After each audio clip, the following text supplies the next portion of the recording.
कथा प्रारंभ होतु है। सुनहु वीर हनुमान, गुरु जी भगवान।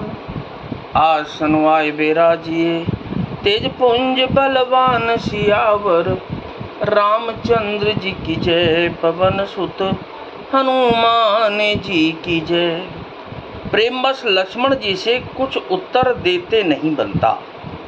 उन्होंने व्याकुल होकर श्री राम जी के चरण पकड़ लिए और कहा कि हे नाथ, मैं दास हूँ और आप स्वामी हैं, अतः आप मुझे छोड़ ही दें तो मेरा क्या बस है। दीन मोह सिखनी के गुसाई, लागे गम अपनी कदराई।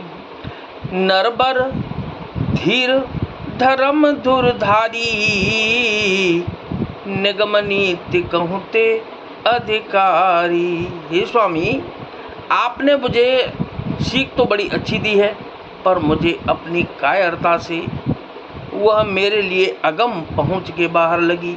शास्त्र और नीति के तो वे ही श्रेष्ठ पुरुष अधिकारी हैं जो धीर हैं और धर्म की धुरी को धारण करने वाले हैं। मैं शिशु प्रभु स्नेह प्रतिपाला, मंदरु मेरु की लेहि मराला। गुरु पितु मातुन जानहु काहू, कहूँ स्वभाव नाथ पति आहू। मैं तो प्रभु आपके स्नेह में पला हुआ छोटा बच्चा हूँ। कहीं हंस भी मंदराचल या सुमेरु पर्वत को उठा सकते हैं। हे नाथ, स्वभाव से ही कहता हूँ, आप विश्वास करें, मैं आपको छोड़कर गुरु पिता माता किसी को भी नहीं जानता। झलक जगत स्नेह सगाई, प्रीति प्रतीत निगम निजुगाई। मोरे सब एक तुम स्वामी, दीन बंधु और अंतर्जामी।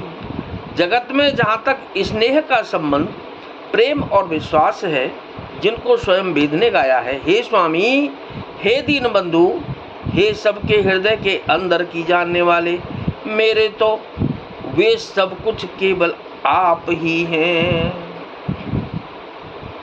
धर्म नीति उपदेशियता ही, कीरति भूते सुगति प्रिय जाही। मन क्रम बचन चरण रत होही, कृपा सिंधु परि हरिय किसोई। धर्म और नीति का उपदेश तो उसको करना चाहिए जिसे कीर्ति विभूति ऐश्वर्य या सद्गति प्यारी हो, किंतु जो मन वचन और कर्म से चरणों में ही प्रेम रखता हो, हे कृपा सिंधु, क्या वह भी त्यागने के योग्य है। करुणा सिंधु सुबंधु के, सुन मृदु बचन विनीत। समझाए और लाए प्रभु, जान स्नेह सभीत। सियावर रामचंद्र जी की जय, पवन सुत हनुमान जी की जय। दया के समुद्र श्री रामचंद्र जी ने भले भाई के कोमल और नम्रता युक्त वचन सुनकर और उन्हें स्नेह के कारण डरे हुए जानकर हृदय से लगाकर समझाया। मांगहूँ विदा मातु सन जाई, आवहूँ बेग चलो बन भाई। मुदित भये सुन रघुबर बानी, बयहूँ लाभ बढ़ गई बड़े हानि। और कहा कि भाई, जाकर माता से विदा मांगाओ और जल्दी वन को चलो। रघुकुल में श्रेष्ठ श्री राम जी की वाणी सुनकर लक्ष्मण जी आनंदित हो गए। बड़ी हानि दूर हो गई और बड़ा लाभ हुआ। हर्षित हृदय,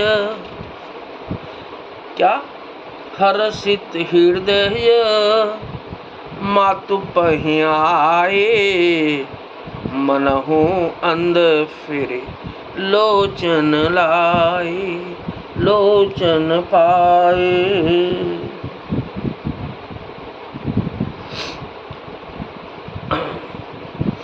जाहि जननी पग नायहु माथा, मनु रघुनंदन जानकी साथा।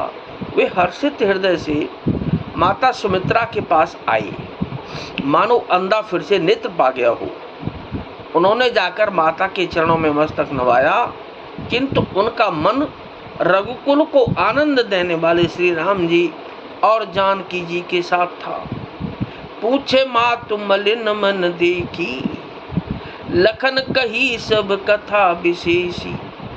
गई सह में सुन बचन कठोरा, मृगी देख तब जनु चहोरा।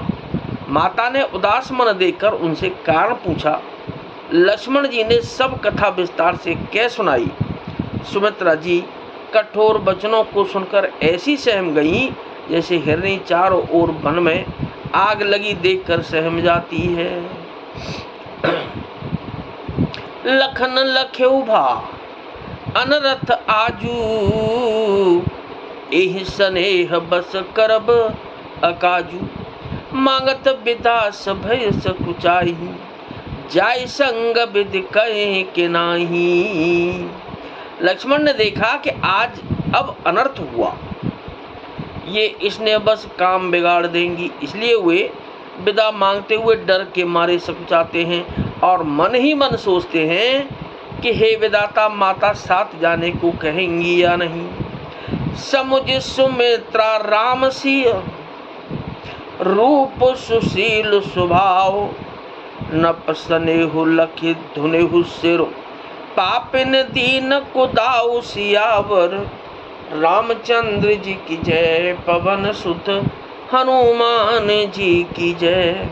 सुमित्रा जी ने श्री राम जी और सीता जी के रूप, सुंदर शील और स्वभाव को समझकर और उन पर राजा का प्रेम देखकर अपना सिर धुना पीटा और कहा कि पापनी कैकेयी ने पूरी तरह घात लगाया।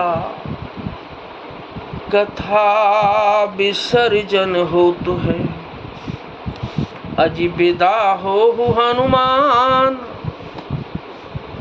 गुरु जी भगवान राम लखन और जानकी मैया, सदा करें कल्याण सियावर। रामचंद्र जी की जय, पवन सुत हनुमान जी की जय।